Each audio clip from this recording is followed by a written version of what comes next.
ये अच्छी बात है कि ये निश्चय पूर्वक कहा जा सकता है कि मृत्यु अकाट्य सत्य है।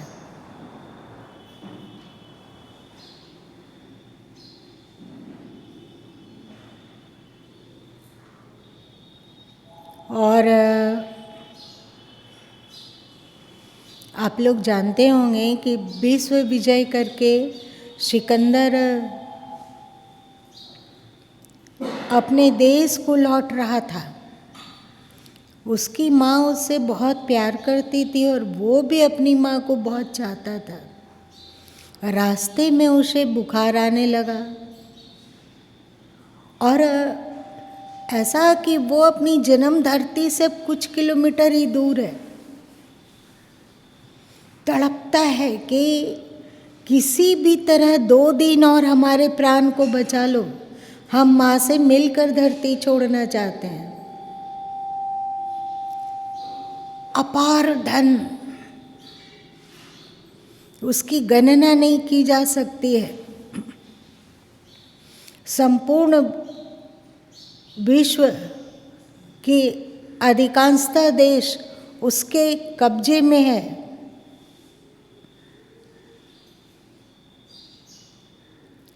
अंत में वो गिड़गिड़ाने लगा कि वैद्यों के सामने गिड़गिड़ाया, यूनानी वैद्यों के सामने गिड़गिड़ाया कि हमें 2 दिन के लिए बचा लो, हमारा सब दौलत ले लो, हमारी सारी संपत्ति ले लो, पर हमें 2 दिन का जीवन दे दो।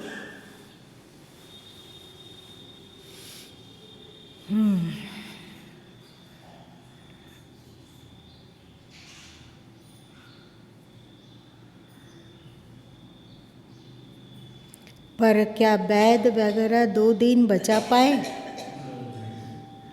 नहीं बचा पाए। मृत्यु अटल सत्य है, इसे निश्चय पूर्वक कहा जा सकता है।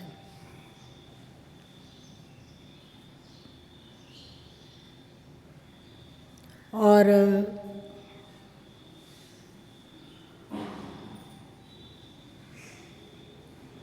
चल मृत्यु की चर्चा ही नहीं करते हैं।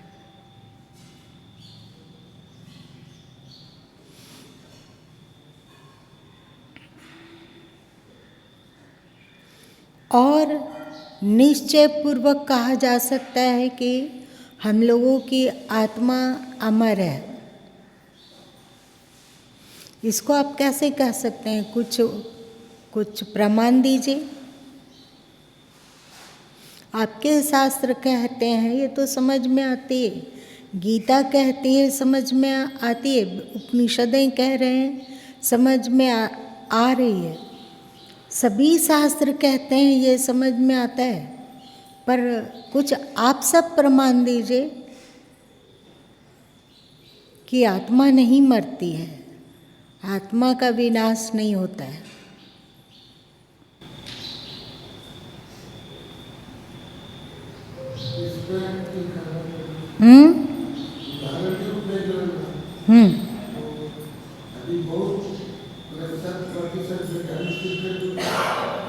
जिसका मृत्यु हो गया तो उसी का जन्म दूसरे जगह हुआ और वो सब कुछ जानता है।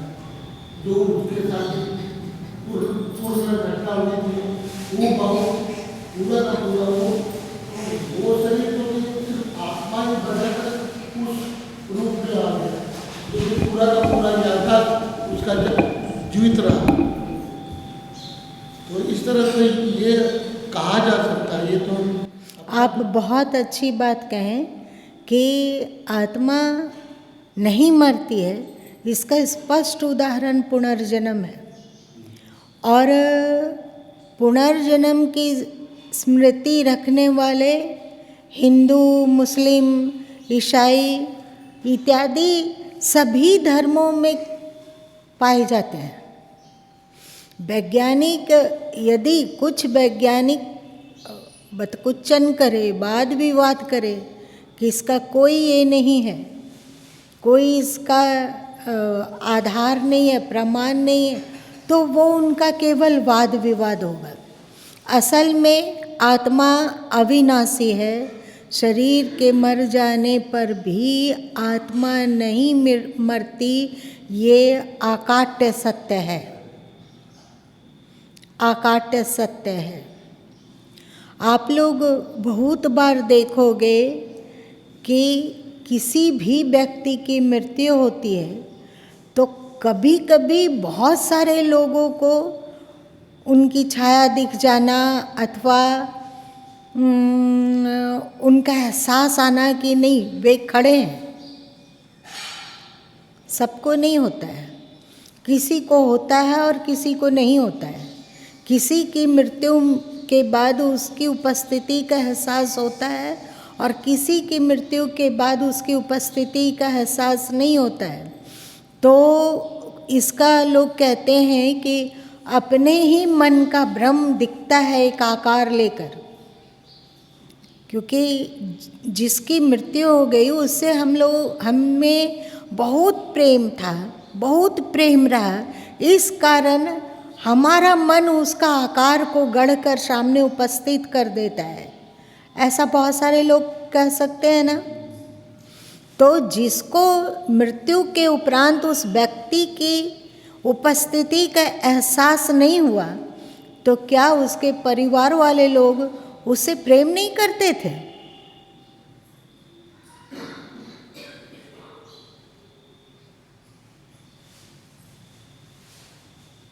क्या लगता है आप लोग को?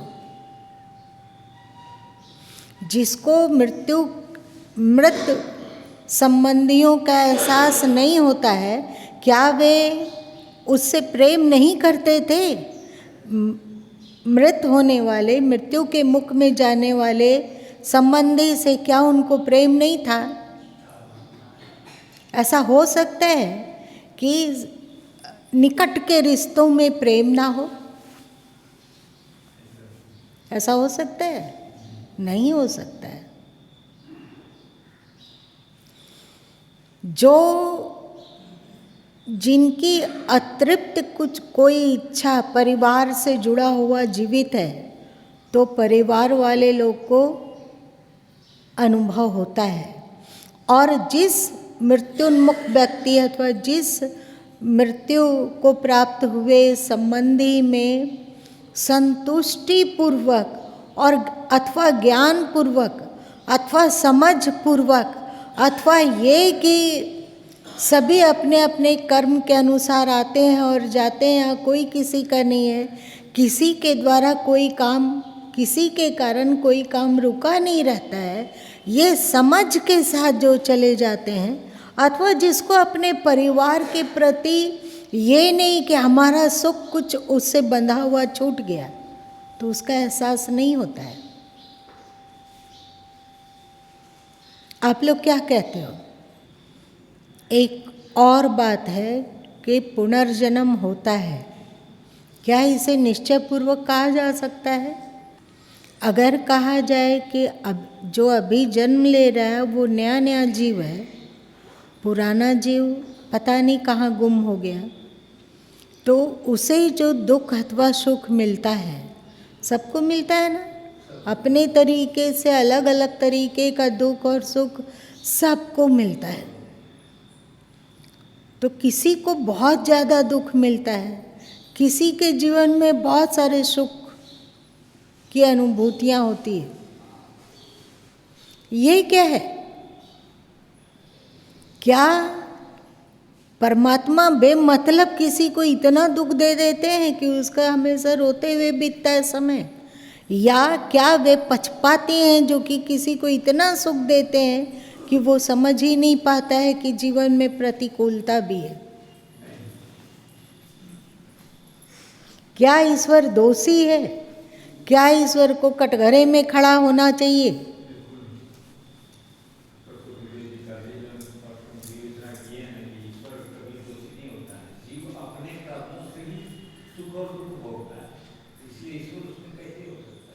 तो ये कर्म कब किया? एक बच्चा जन्म लिया तो बचपन से ही रोगी रहने लगा।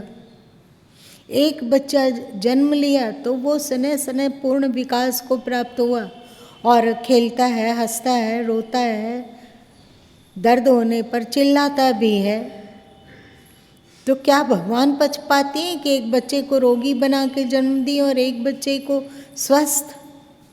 है ना? कर्म का फल अवश्य ही मिलता है, वो अकाट्य है। और ये कर्म का फल, इस कर्म के फल को कब हमारे जीवन में आना है, इसका निर्णय कोई ना कोई अदृश्य सत्ता करती है। कर्म तो हम लोग कर लेते हैं, पर उसका फल कब मिलेगा ये हम लोग पर निर्भर नहीं है। कि हम लोग पर निर्भर है? कोई उदाहरण? अभी हम जो कर्म कर रहे हैं अथवा कर्म किए, उसका फल अभी तुरंत मिल जाएगा कि बाद में मिलेगा, इसका कोई प्रमाण?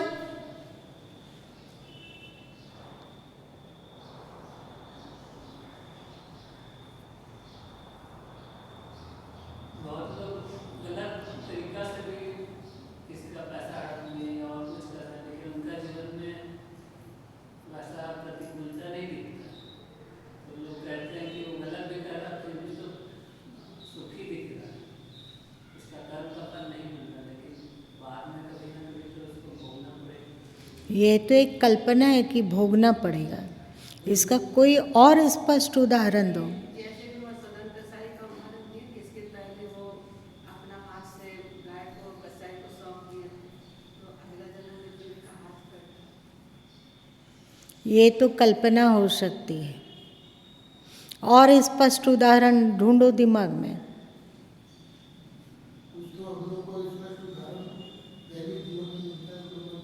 जैसे ना गया है और देखा भी गया है, तो इसी जन्म में कोई भी पाप करता है तो अंतिम समय में वो सफेदी हो गया, लंगड़ा लूढ़ा इस प्रकार की चल भी नहीं सकता, बिछावन में ही पड़ा हुआ है।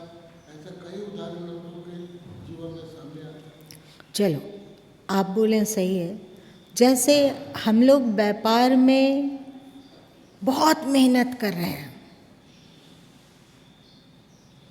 क्या उस मेहनत का परिणाम तत्काल लाभ सबको दिख जाता है?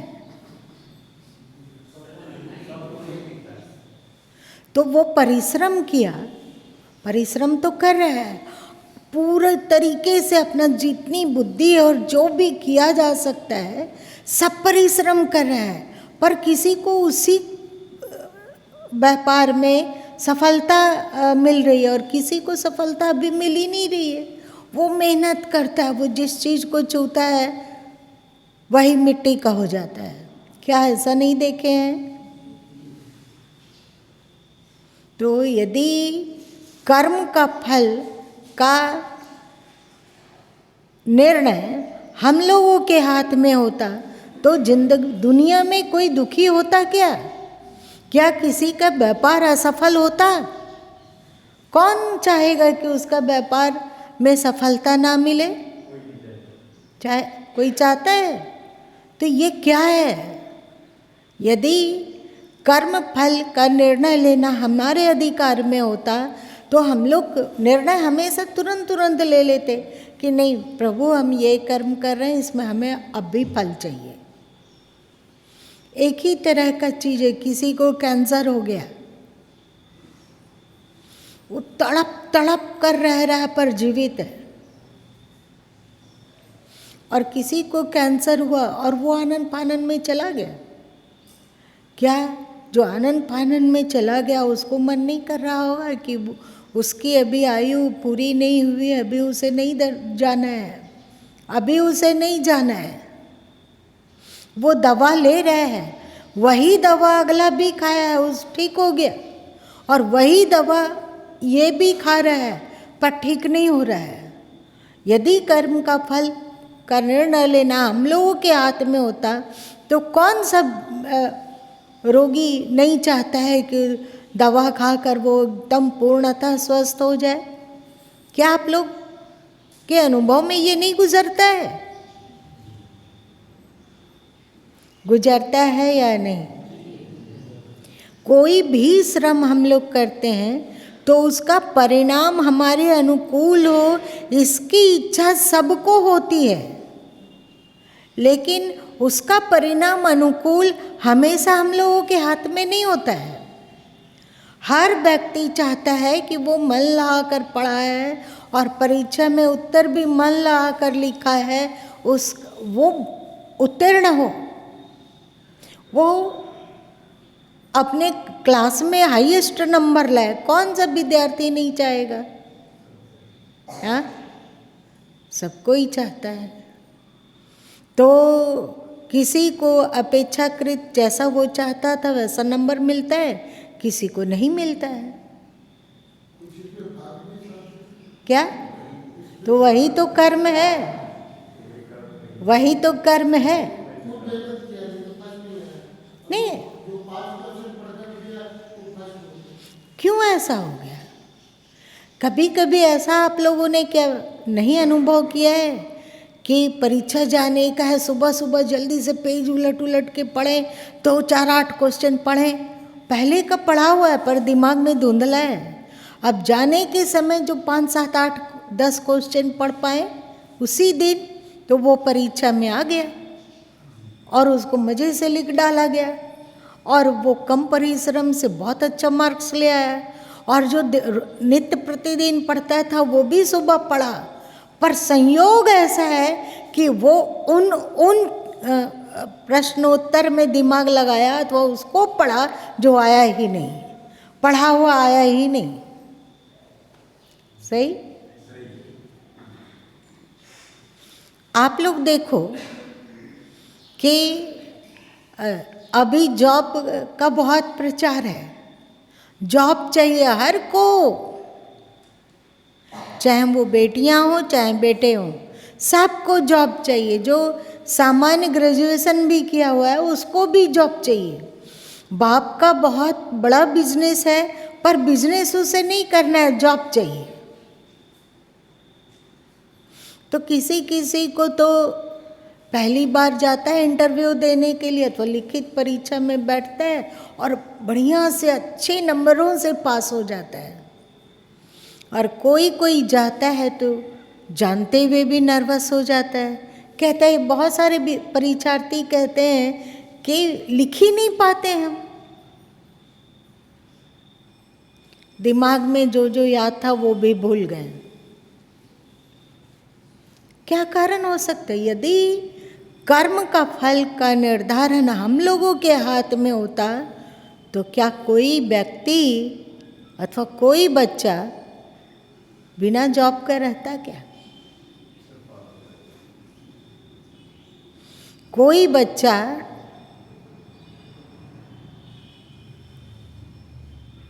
100 में 100 नंबर लाने की इच्छा नहीं करता? तो हम लोगों के हाथ में कर्म है, कर्म का फल। अच्छा ये बताओ कि कोई विद्यार्थी, आज थोड़ा बुझव्वल हो रहा है पर बूझो, दिमाग लड़ा लड़ा के बढ़िया से समझो। कहा जाता है कि कर्म का फल अवश्य ही मिलता है, बिना फल दिए कर्म का नहीं नष्ट हो सकता है।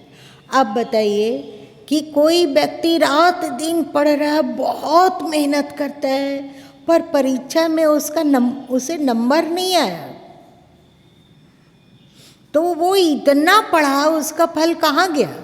यदि कर्म का फल मिलता ही मिलता है तो आज वो 8वां क्लास में पढ़ रहा है और 8वां क्लास में रात दिन मेहनत करके पढ़ा पर नंबर अच्छा नहीं लाया, तो वो जो रात दिन मेहनत करके पढ़ा उससे उसका फल क्या हुआ? कब मिलेगा?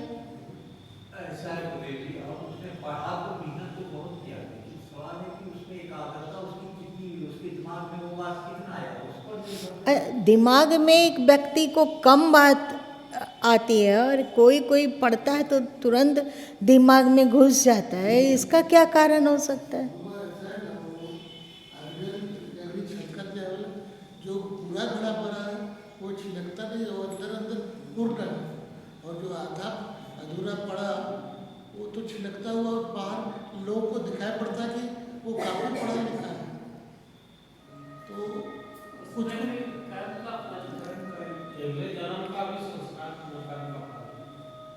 पूर्व जन्म का तो जो कहिए आप समझेंगे, इस जन्म में वो पढ़ा, अगर कर्म का फल मिले बिना नष्ट नहीं होता है तो उस पढ़ाई का क्या औचित्य?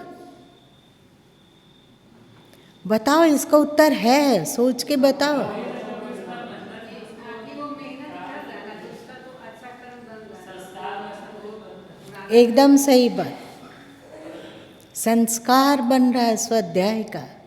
सरकार प्रभु अपने जीवन की एक घटना सुनाया करते थे कि जब वे संस्कृत विश्वविद्यालय की में पढ़ाई कर रहे थे, BHU में, तो एक 80 साल के वृद्ध महात्मा अनपढ़ थे। तो कोई भी आसपास से गुजरता तो उसको बुला लेते और कहते कि गीता का पहले अध्याय का पहले श्लोक का अर्धाली हमें बताओ। उसके बाद फिर वो अर्धाली को बढ़िया से उससे रट लेता और उसको रटते रहता है, एक ही अर्धाली पढ़ रहा है, याद कर रहा है। आधा अर्धाली जब पूरा उसका कंठस्थ हो गया तो फिर किसी विद्यार्थी को कहता है कि इसका आगे की अर्धाली क्या है। तो एक बार सरकार प्रभु उनसे पूछे कि इस उम्र में पढ़ने से क्या फायदा? तो वे संत बोले कि इस जन्म में मैं कुछ नहीं पढ़ा, मुझे पढ़ने का संस्कार है ही नहीं, तो मैं इस जन्म में पढ़ने का संस्कार बनाना चाहता हूँ। एक बात बताओ कि किसी को पढ़ने में बहुत मन लगता है और किसी को पढ़ने में मन नहीं लगता है।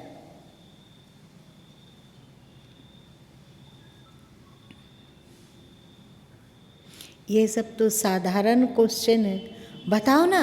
जिसका पहले से पढ़ने का संस्कार है उसको ज्यादा मन लगता है, जिसका नहीं कम संस्कार उसको कम। वैसे ही किसी किसी को अध्यात्म में बहुत मन लगता है और किसी को नहीं लगता है। यही कारण है, पहले से अध्यात्म में मन को संलग्न करने का उसका संस्कार रहा। इस कारण इस जन्म में उसे स्वाभाविक ही अध्यात्म में अभिरुचि है और वो अध्यात्म में पारंगत होना चाहता है, अपने जीवन को निर्मल शुद्ध बनाना चाहता है। और जिसका इस जन्म में अध्यात्म में मन नहीं लगता है, क्या क्या होता है इससे? इसका मतलब है कि वो अपने विगत जन्मों में भी अध्यात्म का संस्कार नहीं बना पाया, इसलिए इस जन्म में उसको नहीं मन लगता है। एक और बात है, किसी किसी के दिमाग में विकार बहुत नाचते हैं, चाहे काम हो, चाहे क्रोध हो, चाहे लोभ हो, चाहे मोह हो, चाहे अहंकार हो, चाहे ईर्ष्या हो, चाहे द्वेष हो या राग हो, छल कपट करना हो, छल कपट धोखा देना, किसी कोई इसमें माहिर है। और किसी किसी के दिमाग में इतना विकार नाचता है कि उसका चैन खो जाता है, उसको लगता है कि कैसे इसे छुटकारा पाए। और किसी किसी के दिमाग में ये बहुत नहीं नाचता है, अगर वो विचार आता है तो आए गए हो जाता है। ऐसा होता है ना। तो किसी के दिमाग में विकार कम नाचता है और किसी के दिमाग में विकार ज़्यादा नाचता है, इसका क्या कारण बताओगे? अब यदि उसको तो पता चल रहा है कि हमारे दिमाग में विकार बहुत नाचता है और इसको वो विकार दिमाग में ना नाचे, इसके लिए कोशिश करने पर भी उसमें असफलता मिलती है, क्या करें? बार बार वो ध्यान करता है, साधन करता है, प्राणायाम करता है, परंतु फिर भी उसके दिमाग में विकार नाचता है। क्या किया जाए? अभी कुछ देर पूर्व गुरु माँ इस पर सोच रहे थे और संयोग है कि फौजी जी इसी प्रकरण की बात पढ़ रहे थे।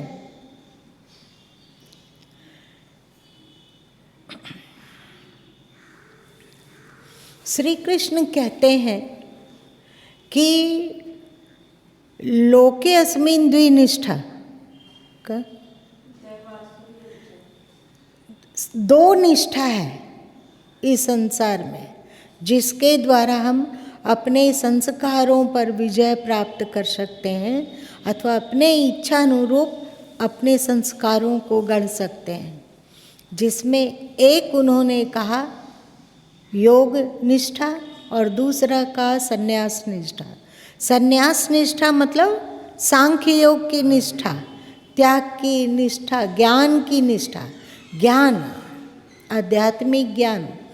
और एक हुआ योग निष्ठा मतलब निष्काम कर्म की निष्ठा। तो अर्जुन ने श्री कृष्ण से पूछा कि आप बताइए कि दोनों में सरल और श्रेष्ठ कौन है? तो उन्होंने क्या कहा? ज्ञान की निष्ठा भी वहीं पहुंचाएगी और कर्म की निष्ठा भी वहीं पहुंचाएगी, दोनों स्वतंत्र मार्ग हैं। तो श्री कृष्ण ने क्या कहा? कौन सी निष्ठा ज़्यादा सरल और ज़्यादा सुगम है? कर्म की निष्ठा। कर्म मतलब निष्काम कर्म। कैसा निष्काम कर्म?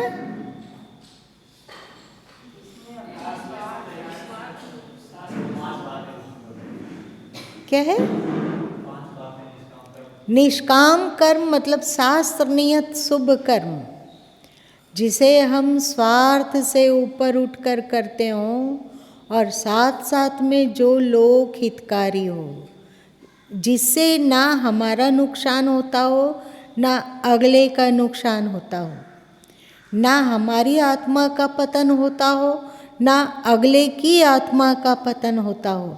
ऐसे कर्म को उन्होंने कहा निष्काम कर्म अथवा यज्ञार्थ कर्म। और श्री कृष्ण की गीता जब आप भली भांति पढ़ोगे तो वे कहते हैं कि अपने उठना बैठना चलना सोना जागना भोजन करना जो भी कर्म है वो तू यज्ञार्थ कर।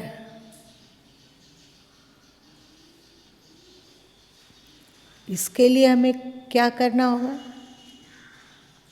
बहुत होश की आवश्यकता है। सही? यदि किसी किसी को झूठ बोलने की बहुत आदत होती है, किसी को डिंग हाँकने की बहुत आदत होती है, जो यहाँ पर क्या किसी को है डिंग हाँकने की आदत? देखिए, आप अपने बारे में बोलिए, सबके बारे में कैसे कहेंगे कि किसी को यहाँ डिंग हाँकने की आदत नहीं है?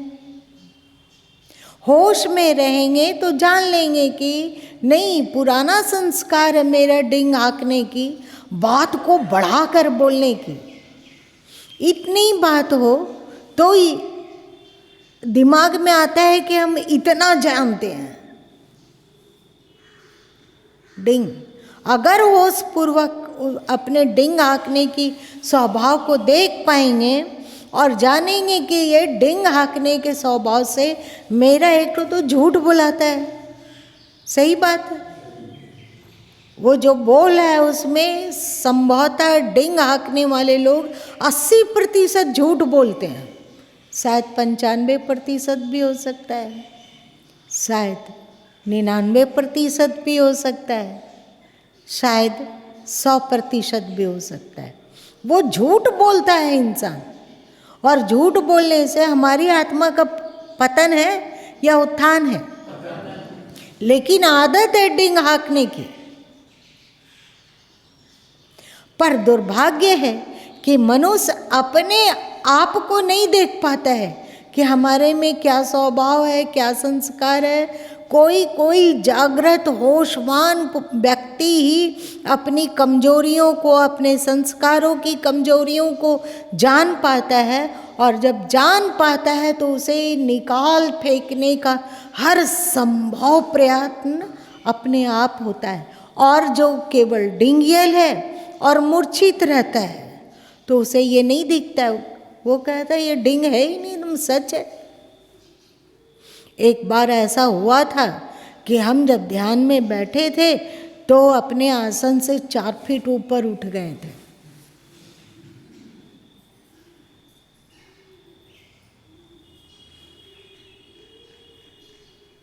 ये बताओ, ये डिंग हाँक रहा है कि सच बोल रहा है? ऐसे ही बहुत कोई कुछ बोलता है, बहुत बोलता है। बहुत सारे लोग कहते हैं कि हमें गुरु की क्या आवश्यकता, हम सब कुछ जानते हैं, हमें रामचरितमानस भी सब याद है और गीता का बहुत सारा श्लोक याद है और उपनिषद भी याद है, हमको क्या गुरु की आवश्यकता है, हम सब जानते हैं। हम अमुक का पढ़े हैं, अमुक का सुने, तो वो डिंग हाँक रहा है कि सच बोल रहा है? क्या कर रहा है? डिंग हाँक रहा है। तो क्या उसे ये डिंग हाँकने का स्वभाव अपना सूझता है?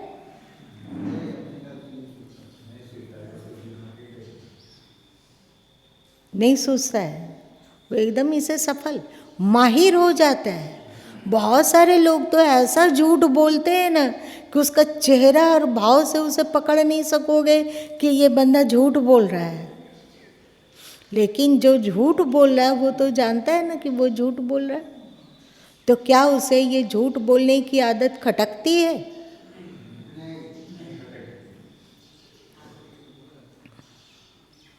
जो भी हो, यदि हम भली भांति निष्पक्ष होकर आत्म समीक्षा करेंगे तो अनेक दोष और दुर्गुण हम लोगों को अपने ही भीतर दिखेगा। और उसका एक सरल उपाय गीता में श्री कृष्ण ने कहा है, निष्काम यज्ञार्थ कर्म, शुभ कार्य। जैसे ही आपके अंतस में मलिनता हो, दिखती हो, कोई मलिन विचार उत्पन्न हो रहा हो, तो आप जानो कि आपका संस्कार कमजोर है। आपने विगत जन्मों में श्रेष्ठ आचरण बहुत अधिक नहीं किए हैं, इसीलिए इस जन्म में मन में बेवहियात की बातें आती है। और जिसके मन में बेवहियात की बातें आती रहती है वो ज़्यादा दुखी रहेगा कि सुखी रहेगा? ये दुखी होने की आदत भी हम लोगों ने स्वयं बनाया है। आप ही देखिए कि कोई परिस्थिति, एक ही तरह की परिस्थिति 2 व्यक्ति पर आता है तो एक व्यक्ति तो उस विकट परिस्थिति से हिम्मत पूर्वक निकलने के लिए एड़ी चोटी एक कर देता है और निकल जाता है, और एक उस परिस्थिति को पाकर पागल हो जाता है, डिप्रेस हो जाता है, आत्महत्या का विचार आने लगता है। परिस्थिति एक ही है, क्या कारण है? एक व्यक्ति को दुखी होने की आदत पहले का बनाया हुआ बहुत अधिक है, इसलिए इतना बात में भी वो इतना टेंशन लेता है। सही, टेंशन लेने की भी आदत है। टेंशन लेना भी एक तरह का संस्कार बनाना है। चिंता करना, चिंता करने की भी एक आदत होती है, संस्कार होता है। पता है, बहुत सारे लोग बेमतलब हाय हाय करते रहते हैं, बेमतलब चिंता करते हैं। अपने को जानो, समझो, अपनी कमजोरियों को पहचान लो और उससे मुक्त होने के लिए अलग अलग विधान, बहुत सारा कुछ तो गीता में ही कहा गया। नित्य प्रतिदिन डूबा जाता है तो नित्य नवीन नवीन उससे मक्खन मलाई निकलता है, जो भाव विभोर करता है। संत बानी ही है, बहुत गहराई से डूबने पर लगता है कल ऐसा लग रहा था, आज इससे एक और दिव्य अर्थ उत्पन्न होता हुआ दिख रहा है। गीता को ही पढ़ो तो लगता है कि कल भी तो पढ़े थे, पर ऐसा नहीं समझ में आ रहा था। आज इस श्लोक का ऐसा अर्थ दिख रहा है और उससे ये प्रेरणा मिल रही है। आपका यदि मन आपको दुखी करता रहता है, इसका मतलब आप विगत जन्मों में भी दुखी रहने की का संस्कार बना कर आए हैं। तो इस जन्म में उस दुखी रहने के संस्कार से मुक्त होना है। तो कैसे मुक्त होंगे? जब जब दुखी होंगे तब तक अपने से ही संघर्ष करेंगे कि ये संस्कार केवल हमें रुलाने के लिए है, ये संस्कार सही नहीं है। हमारा स्वभाव होना चाहिए प्रसन्न, आनंदित। इसके लिए जब हमारे पूर्वज लोग, हमारे ऋषि लोग, श्री राम के जीवन में इतनी विकट परिस्थितियां आई, फिर भी वे अपने को संभाल के रखें और भगवान की तरह आज पूजित होते हैं ना। आप कृष्ण को देखो, उनका जन्म से ही देखो ना। अभी हम लोग कृष्ण के जगह पे होते तो कहते कि पता नहीं भगवान ब्रह्मा जी मेरी किस्मत लकड़ी से लिखे हैं क्या? जन्म भी हुआ तो कहाँ हुआ? जेल में हुआ। माँ बाप कैद में, बस जन्म लेते ही के साथ माँ बाप से उस बच्चे को अलग होना पड़ा और कहीं और पलना पड़ा। जब नंद और यशोदा से थोड़ा प्रेम होने लगा, अपनापन जागा, तो उन्हें भी छोड़कर कहीं और जाना पड़ा। मथुरा में जाकर कंस का वध किए और उग्रसेन को राज्य दिए, तो फिर इतना मेहनत से बसाएं उस मथुरा को, उसे भी छोड़कर फिर द्वारिका जाना पड़ा। क्या जीवन है! कभी वो गाली दे रहे, कभी वो गाली दे रहे, कभी सर्प के ऊपर नाचना पड़ रहा है, कभी पुतना जहर देने के लिए आ जाती है, कभी इतने असुर मारने के लिए आ जाते हैं। आप लोग को नहीं लगता है? अंतिम श्वास में, अंतिम में वो अपने आँख के सामने ही अपने पूरे परिवार को आपस में लड़कर कट कर मर जाते हुए देखे। कैसा उनका संस्कार रहा होगा, क्या वे शिक्षा देना चाहते हैं, फिर भी वे प्रसन्न है। उनका नाम ऋषिकेश है। आनंद कंद कहते हैं ना, आनंद कंद भगवान श्री कृष्ण की जय। वो भगवान बन गए। कारण क्या है? हर परिस्थिति में प्रसन्न रहना। तो जब हम लोगों के पूर्वज ऐसे हैं तो कहीं ना कहीं तो डीएनए होगा। हमारे ऋषि लोग इतने ज्ञानी रहे हैं, हमारे पूर्वज, और उनका डीएनए हम लोग में है या नहीं है? जब आपको लगने लगे कि हमारे में ऋषियों का डीएनए नहीं है, तो अपना गोत्र याद कर लेना। गधा गोत्र है कि कुत्ते गोत्र हैं? भौं भौं करने वाले किनका गोत्र है आपका? तो फिर हम अपने आप को क्यों नहीं बदल सकते हैं? हम अपने को पुनर्निर्माण क्यों नहीं कर सकते हैं? आज अगर थोड़ा संस्कार बनाएंगे तो कोई हर्ष नहीं। आज पूरे तरीके से अगर हम इसमें सफल नहीं भी होंगे तो हमारा संस्कार तो बन जाएगा ना, चिंता मुक्त रहने का, प्रसन्न रहने का, सकारात्मक सोचने का। फिर जब जन्म लेंगे तो आगे की यात्रा फिर से शुरू हो जाएगी। ठीक है? ये हुआ कर्म का सिद्धांत। आप जो कर रहे हो, भले ही लगता हो कि इस जन्म में उसका फल तो कुछ नहीं दिख रहा है, लेकिन उसका फल है कि आप सार्थक कर्म करने का संस्कार अपने में बना रहे हो, है ना? इसलिए हिम्मत ना हारिए।